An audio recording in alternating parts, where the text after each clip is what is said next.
Welcome to TV20 News. I'm Dan Monroe. Coming up on today's news, Cleveland City Council held a press conference about their new equal pay legislation.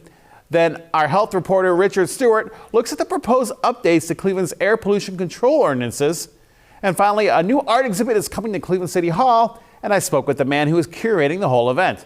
But first, I recently sat down with Sonia Pryor-Jones, Chief of Youth and Family Success, to talk about summer job opportunities with Youth Opportunities Unlimited. Okay, believe it or not, summer is kind of right around the corner. It's knocking on the door. And with that comes some great opportunities for our area youth.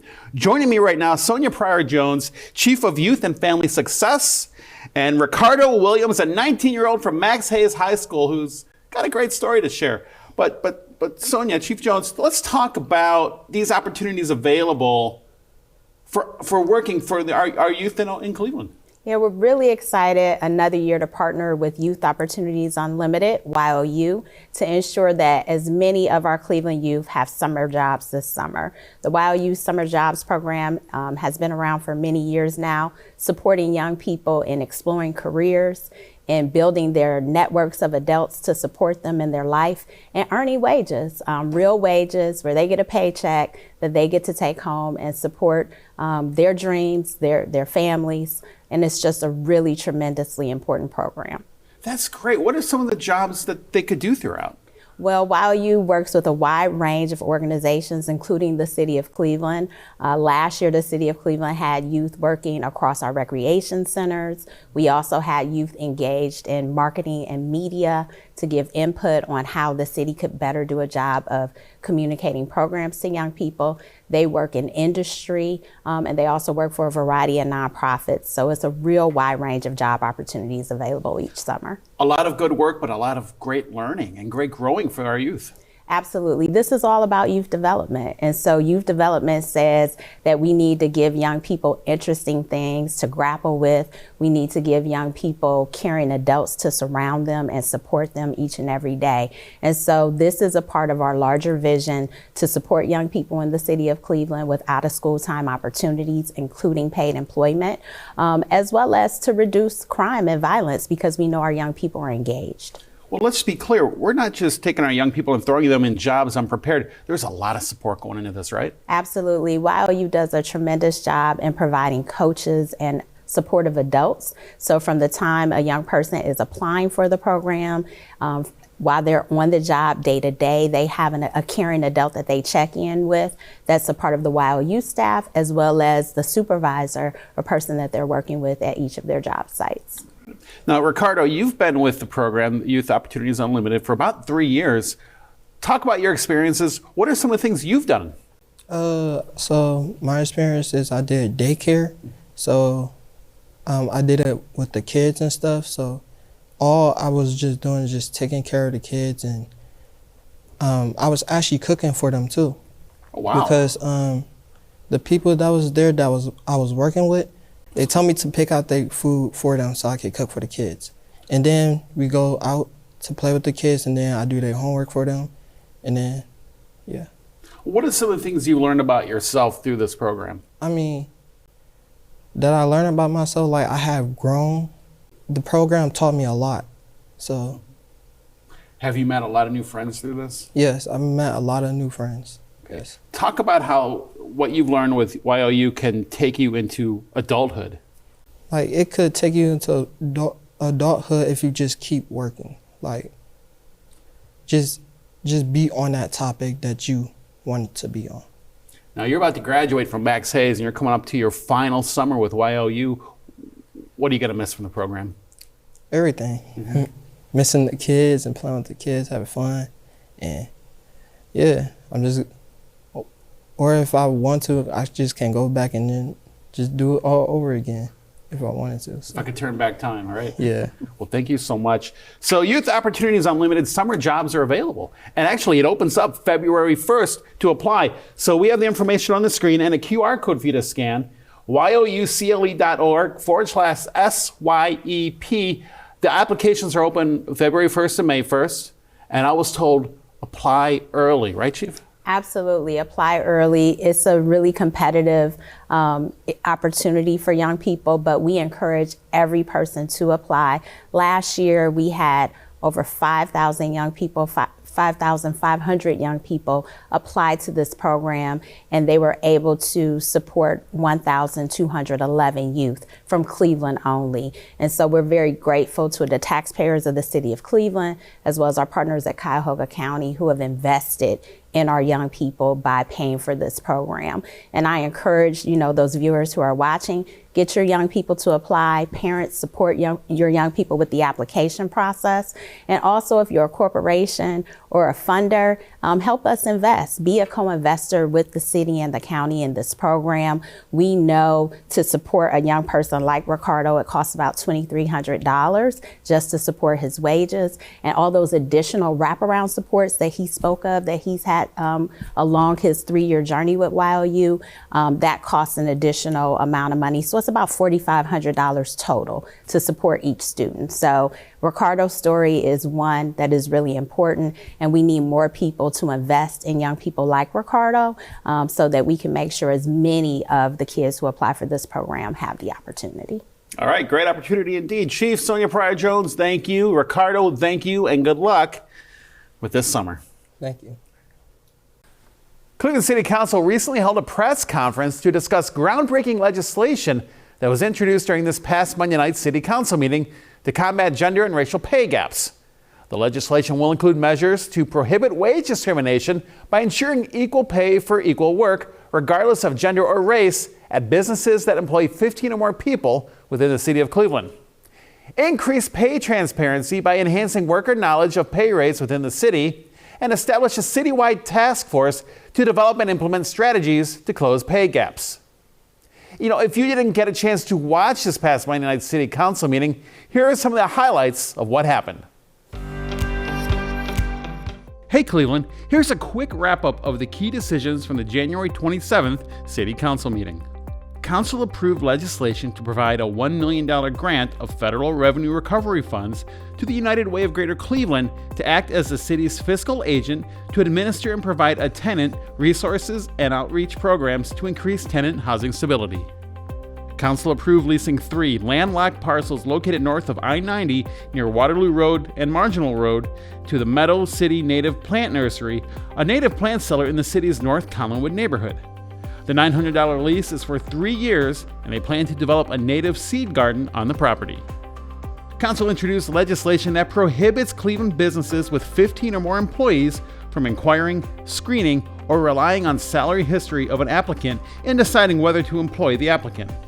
The legislation would also require the company to provide the salary range of the position. Finally, legislation was introduced that would change the way neighborhood development corporations' work is funded by creating a neighborhood development subfund that may be used without federal grant restrictions faced when using community development block grants. Many municipal projects eligible to receive community development block grants are funded using general fund dollars. That's your Cleveland City Council wrap for this week. Stay tuned to TV20 for more updates on how council decisions shape our city.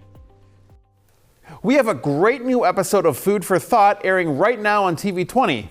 On this month's episode, we'll show you how to make some easy new dishes using sweet potatoes, and we'll learn about the nutritional benefits of cabbage, zucchini, and onions. You can watch Food for Thought right here on TV20 or anytime you want on the TV20 Cleveland YouTube page. We'll be back with more TV20 news right after this.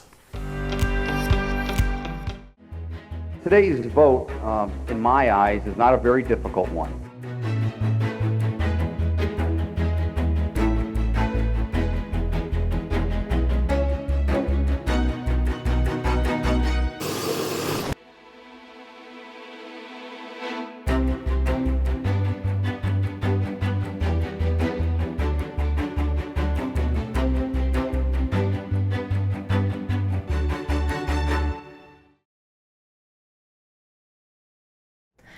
Imagine being able to read, but not fully understand what you're reading. For many adults, this is reality. It can mean misinterpreting instructions on a medication bottle, or only grasping part of a bill, like how much they owe. Many recognize the problem, but they don't know where to begin. That's where Seeds of Literacy comes in. We're a nonprofit offering one-to-one tutoring for GED prep and basic adult education. But we're nothing like traditional programs. Our approach is entirely individualized, meeting each adult learner at their personal academic level. Students work at their own pace, on their own schedule, and attend as often as they like, even if that varies from day to day. Tutoring is available 3 times a day, 4 days a week, flexible enough for any lifestyle. And best of all, we're free. We provide materials, practice tests, and tutors at no cost to our students. Our volunteer tutors are the heart of our program, making free, personalized instruction possible. With new students joining every week, we urgently need more tutors. If you're 18 or older with a diploma or equivalent and have a passion for helping others, you can make a difference. No teaching experience? No problem. We provide all the training. Plus, the schedule is as flexible as our students. Visit seedsofliteracy.org/tutor to volunteer and change lives today. If you're ready to brush up on your skills or work towards your GED, register for our free tutoring program at seedsofliteracy.org/student. And to keep our program free for adults in need, visit us at seedsofliteracy.org/donate.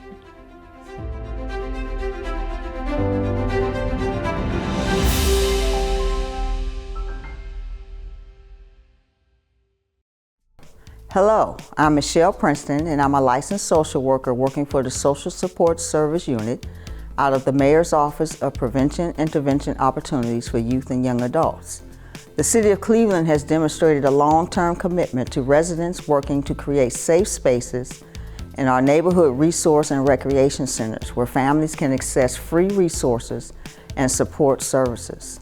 We are committed to working together with families and other community providers to identify and help families who are struggling to achieve a better quality of life. To access the social support services, leave a message at 216-664-2223 and a team member will return your call. Our work includes referring individuals to appropriate services such as medical, hospital-related, long-term counseling, public assistance, veterans benefits, Social Security, Medicare, Medicaid, food stamps, housing assistance, Head Start, and student loans. We also provide support and guidance for youth and young adults in addressing stigmatization, scapegoating, labeling, bullying, substance abuse, and unhealthy relationships. Once again, to access social support services, leave a message at 216-664-2223 and a team member will return your call. Thank you. Welcome back to TV20 News. I'm Dan Monroe. In an important move for the health and well-being of our community, the Cleveland Division of Air Quality has just wrapped up a draft proposal to update the city's air pollution control ordinances, rules that have been in place since 1977. TV20 health reporter Richard Stewart explains what changes we can see. And today we're joined by Mr. David Hearn. He's Commissioner of Air Quality for the Cleveland Department of Public Health. David, let's jump right in. What necessitated these changes to the air code to come about? The air code as it currently stands was written in 1977. And a lot's changed since then. We have a number of federal and state regulations that now exist, and at the same time, technology has advanced a great deal.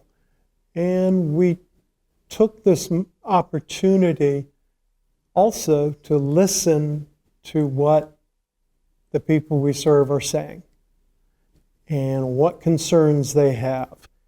And the technical work was probably the easiest to take care of, but listening to what people are saying, we've spent a good deal of time trying to incorporate that into this new air code. And how is the average Clevelander affected by these proposed changes? Well, hopefully, our air quality is going to continue to improve even more. But there will be some ways in which people may see things improving, like we've expanded some vehicle idling requirements to get some buy-in from some of the facilities in our neighborhoods. We're also going to have, where we're using more technology when we're responding to complaints. So they may see some different cameras and things being used by our employees when they're responding to citizen complaints. And what should industry be aware of about these proposed changes? We are proposing to update the fee structure, but we're also taking comment on this. We want to know we've thrown out some ideas, but we want to know what facility owner-operators really think about these. We're also including a provision in the fee collection section of the Air Code that will establish ways to provide funding to facilities, to neighborhood groups, to, again, improve air quality and reduce emissions. When do you anticipate these changes being fully implemented?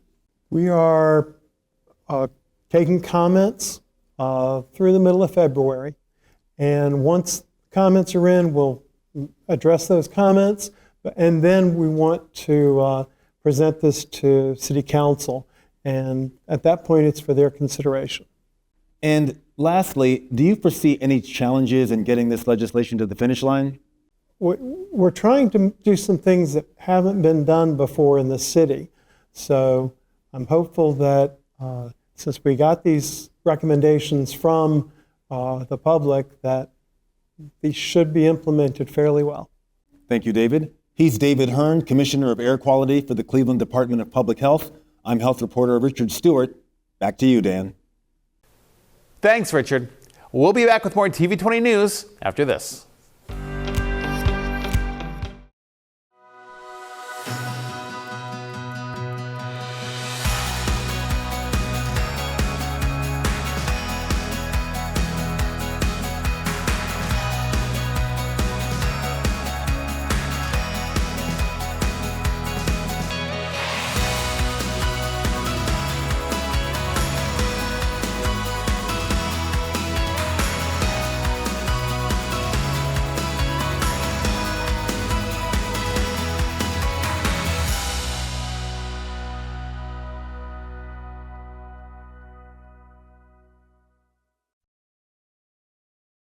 At Cleveland Rape Crisis Center, we believe that everyone deserves to feel safe, supported, and heard.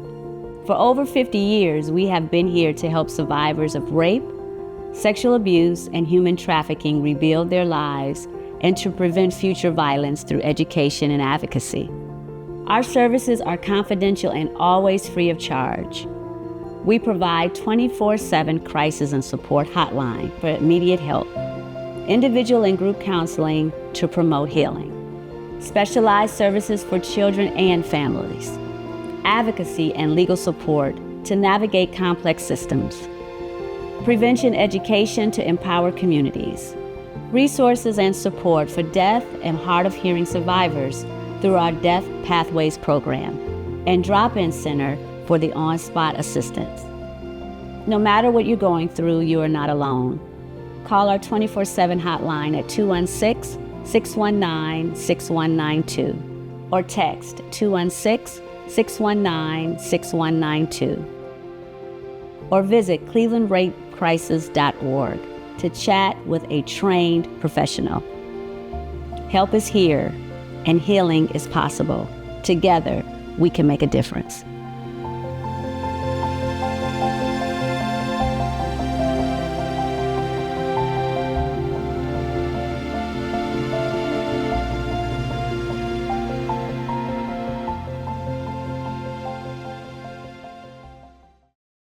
Hello, I'm Scott Osicki, Chief Executive Officer of the Alcohol, Drug Addiction, and Mental Health Services Board of Cuyahoga County.